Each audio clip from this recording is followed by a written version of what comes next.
भारत ने पूर्वी लद्दाख में टकराव के लिए बीजिंग को जिम्मेदार ठहराते हुए कहा कि चीन मई के शुरू से ही वास्तविक नियंत्रण रेखा पर बड़ी संख्या में सैनिक और युद्ध सामग्री जुटा रहा है। विदेश मंत्रालय के प्रवक्ता अनुराग श्रीवास्तव ने ऑनलाइन प्रेस कॉन्फ्रेंस में पूर्वी लद्दाख के क्षेत्र में वास्तविक नियंत्रण रेखा के पास हुए घटनाक्रमों का ब्यौरा दिया और 15 जून को गलवान घाटी में हुए हिंसक संघर्ष के लिए चीन को जिम्मेदार ठहराया।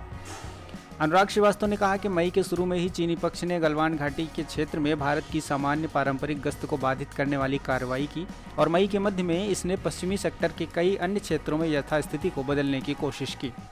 श्रीवास्तव ने कहा कि हमने चीन की कई कार्रवाइयों को लेकर के कूटनीतिक और सैन्य दोनों माध्यमों से अपना विरोध दर्ज कराया था और यह स्पष्ट कर दिया था कि इस तरह की कोई कार्रवाई हमें स्वीकार्य नहीं है। 6 जून को वरिष्ठ कमांडरों की बैठक हुई और तनाव कम करने तथा एलएसी से पीछे हटने की सहमति बनी, जिसमें पारंपरिक कदम उठाने की बात शामिल थी। दोनों पक्ष एलएसी का सम्मान और नियमों का पालन करने तथा यथास्थिति को बदलने वाली कोई कार्रवाई न करने पर सहमत हुए थे।